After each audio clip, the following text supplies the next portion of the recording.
మద్యం పోలీస్ కేసులో enforcement directorate పంపిన సమన్లపై ఢిల్లీ ముఖ్యమంత్రి అరవింద్ కేజ్రీవాల్ స్పందించారు. ఢిల్లీ సీఎం కేజ్రీవాల్ మాట్లాడుతూ అవినీతి జరగలేదని నిజం. బీజేపీ నన్ను అరెస్ట్ చేయాలనుకుంటోంది.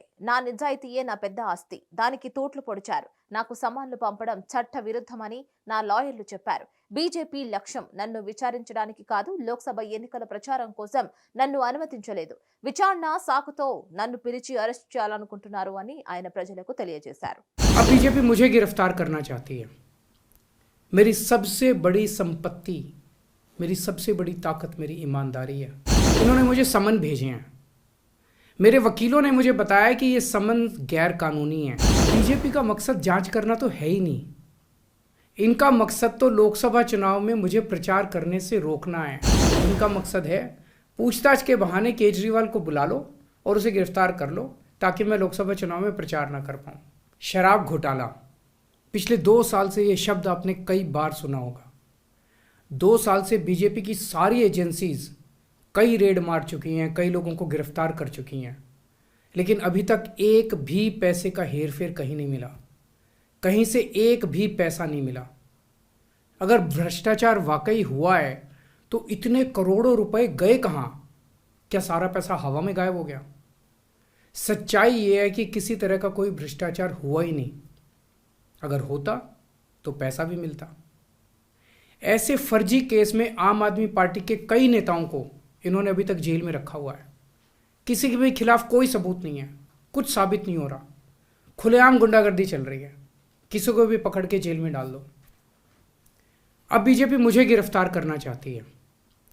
मेरी सबसे बड़ी संपत्ति, मेरी सबसे बड़ी ताकत मेरी ईमानदारी है।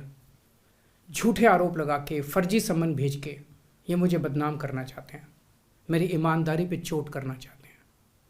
इन्होंने मुझे समन भेजे हैं। मेरे वकीलों ने मुझे बताया कि ये समन गैर कानूनी है। क्यों गैर कानूनी है? ये मैंने इनको विस्तार से लिख के भेजा है। मैंने बताया है कि उनके समन कैसे गैर कानूनी है, लेकिन उन्होंने मेरी एक भी बात का जवाब नहीं दिया। इसका मतलब उनके पास मेरी बातों का जवाब नहीं है। इसका मतलब वे भी मानते हैं कि उनका नोटिस गैर कानूनी है। क्या मुझे एक गैर कानूनी समन का पालन करना चाहिए? अगर कानूनी रूप से सही समन आएगा तो मैं पूरा सहयोग करूंगा। ఢిల్లీ మద్యం కుంభకోణం కేసులో ఎన్ఫోర్స్మెంట్ డైరెక్టరేట్ ఇంతకు ముందే సత్యేంద్ర జైన్, మనీష్ సిసోడియా వంటి మంత్రి స్థాయి వ్యక్తులను ఇలానే సమన్లు జారీ చేసి విచారణలో భాగంగా అరెస్టు చేసింది ఎన్ఫోర్స్మెంట్ డైరెక్టరేట్. తెలంగాణ నుంచి కల్వకుంట్ల కవిత పేరు వినిపించినా కొన్ని కారణాల వల్ల కల్వకుంట్ల కవిత అరెస్టు అనేది జరగలేదు. ఢిల్లీ సీఎంగా ఉన్న అరవింద్ కేజ్రీవాల్ అరెస్టు అయితే ఆ పార్టీకి వచ్చే లోక్సభ ఎన్నికలలో తీవ్ర నష్టం కలిగే అవకాశం ఉంది అని ఆమ్ ఆద్మీ నేతలు కంగారు పడుతున్నారు. बीजेपी का मकसद जांच करना तो है ही नहीं। इनका मकसद तो लोकसभा चुनाव में मुझे प्रचार करने से रोकना है। ठीक लोकसभा चुनाव के पहले इन्होंने मुझे समन भेजा है। क्यों? इस जांच को चलते 2 साल हो गए। अभी ठीक लोकसभा चुनाव के पहले मुझे क्यों बुलाया जा रहा है? पहले क्यों नहीं बुलाया? सीबीआई ने मेरे को 8 महीने पहले बुलाया था। मैं सीबीआई में गया था, उनके सारे जवाब भी दिए थे। लेकिन अब ये लोग ठीक लोकसभा चुनाव के 2 महीने पहले मुझे बुला रहे हैं। तो बीजेपी का मकसद कोई पूछताछ करना थोड़ी है। इनका मकसद है पूछताछ के बहाने केजरीवाल को बुला लो और उसे गिरफ्तार कर लो ताकि मैं लोकसभा चुनाव में प्रचार न कर पाऊँ। आज बीजेपी भ्रष्टाचारियों को नहीं पकड़ रही, बल्कि खुलेआम ईडी और सीबीआई का इस्तेमाल करके दूसरी पार्टियों के नेताओं को तोड़ के बीजेपी में शामिल करवाने का काम किया जा रहा है। एक नहीं, 2 नहीं, कितने उदाहरण हैं जहां किसी पार्टी के नेता के खिलाफ ईडीआई सीबीआई के मामले चल रहे थे या उन पे गंभीर आरोप लगे हुए थे। जैसे ही वो नेता बीजेपी में शामिल हुए, उनके सारे पुराने मामले बंद कर दिए गए या ठंडे बस्ते में डाल दिए गए। तो जो इनकी पार्टी ज्वाइन कर लेता है उसके सारे मामले रफा दफा कर दिए जाते हैं। जो इनकी पार्टी में नहीं जाता वो जेल जाता है।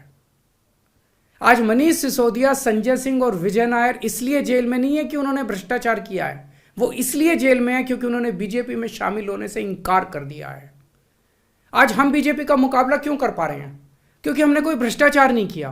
अगर हमने जरा सा भी गलत काम किया होता तो दूसरे भ्रष्टाचारी नेताओं की तरह आज भी हम बीजेपी में शामिल हो चुके तो होते आज तक। इस तरह देश के ईमानदार नेताओं को जेल में डाल के और भ्रष्टाचारियों को अपनी पार्टी में शामिल करवा के ऐसे तो देश आगे नहीं बढ़ सकता। ये क्या चल रहा है? ये जो कुछ भी चल रहा है बहुत खतरनाक है। ये हमारे जनतंत्र के लिए बहुत गलत है, इसे रोकना होगा। मैं हमेशा देश के लिए लड़ा हूँ, मेरा तन मन धन देश के लिए है, मेरी एक एक सांस देश के लिए है, मेरी खून की एक एक बूंद देश के लिए है, मेरे शरीर का एक एक कतरा देश के लिए समर्पित है। हमें मिलके देश को बचाना है। मैं पूरी जी जान से इनके खिलाफ लड़ रहा हूँ, आपका साथ चाहिए। మరిన్ని అప్డేట్స్ కోసం కీప్ వాచింగ్ హిట్ టీవీ।